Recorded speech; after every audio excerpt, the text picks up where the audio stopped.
భూపాలపల్లిలో కొందరు పోలీసులు అధికారులు ఎమ్మెల్యేకు అనుచరులుగా వ్యవహరిస్తున్నారని మాజీ ఎమ్మెల్యే గండ్ర వెంకటరమణారెడ్డి ఆరోపించారు.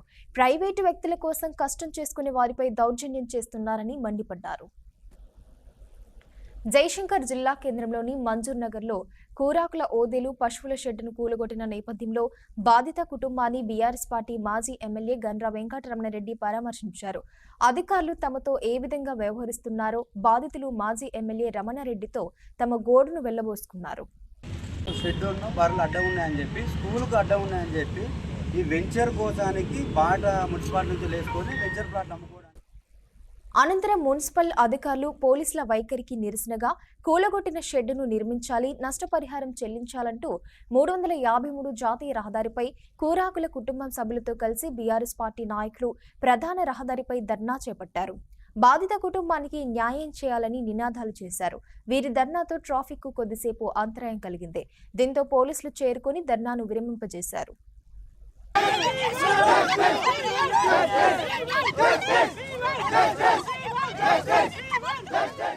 నా పేరు లలిత. మాకు న్యాయం జరగాలి. మాది బర్ల దొడ్డి మొత్తం కూలగొట్టిరు. రోడ్ అని కమిషనర్ సారు, పీటీఏ సారు వాళ్ళు వచ్చి మొత్తం కూలగొట్టి మమ్మల్ని రోడ్డు పాలు చేసిరు. మాకు న్యాయం కావాలి. పీటీఓ ఏమన్నారంటే ఎమ్మెల్యే గారు మమ్మల్ని కూలగొట్టమంటేనే మేము కూలగొడతాను, లేకపోతే మేమెందుకు కూలగొడతాము, మీకు ఇక్కడ ఏం లేదు, మీరు వెళ్ళిపోవాలి ఇన్ని నుంచి అని మమ్మల్ని బాగా ఇబ్బంది పెట్టిరు. మీరు అడ్డం వచ్చినా కానీ మిమ్మల్ని తొక్కించి మేము 4 రోజులు పోయి అలా సస్పెండ్ అవుతాం, కానీ మీకు న్యాయం అయితే కాదు, మీ పానాలు పోతాయి అంతే తప్ప కానీ మీకు న్యాయం కాదని చెప్పిండు సునీల్ సారు, కమిషనరు, వీటి సారు ఇద్దరు కలిసి వీళ్ళిద్దరు మీకు ఏం న్యాయం, మీకు ఏమవుతుంది, మీకు ఏమవుతుంది, మమ్మల్ని ఇంత అన్యాయం చేస్తారు, మాకు ఏం లేదు కదా, మాకు ఇది ఉన్నదే ఒకటి, మేము బర్రెలను పట్టుకొని బతుకుతాను, మాకు న్యాయం జరగాలి, మా ల్యాండ్ మాకు రావాలి. ఈ సందర్భంగా మాజీ ఎమ్మెల్యే గండ్ర వెంకటరమణారెడ్డి అధికారుల తీరుపై మండిపడ్డారు. అధికారులకు పోలీసులకు ఇంత అధికారం ఎక్కడి నుంచి వచ్చిందని ప్రశ్నించారు. చట్టాన్ని కాపాడాల్సిన వారే నాయకుల మోచేయి నీళ్లు తాగేలా వ్యవహరిస్తున్నారని మాజీ ఎమ్మెల్యే మండిపడ్డారు.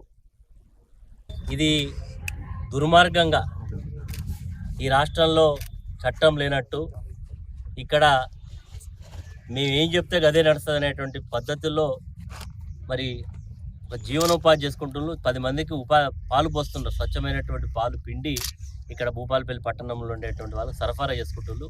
ఏదో వృత్తి చేసుకొని బతుకుతా ఉన్నారు యాదవులు. కానీ నిన్న మరి పోలీస్ అధికారులకు, మున్సిపాలిటీ అధికారులకు ఇంత విచ్చలవిడి అధికారం ఎక్కడి నుంచి ఉందో అర్థమైతే లేదు. పోలీసులు కూడా ఏం చేయాలి, చట్టాన్ని కాపాడాలి. కానీ కొంతమంది వ్యక్తుల యొక్క మోచేయి నీళ్లు తాగినట్టుగా వ్యవహరించడం భూపాలపల్లిలో ఇది ఒకటి కాదు, చాలా జరుగుతూ ఉన్నాయి. నేను ఇప్పటికైనా పోలీసు ఎస్పీ గారు ఇక్కడ ఉన్నాడు. గతంలోనంటే ఉమ్మడి జిల్లాలో వరంగల్ నుండి తెలియకపోయేది కాదు.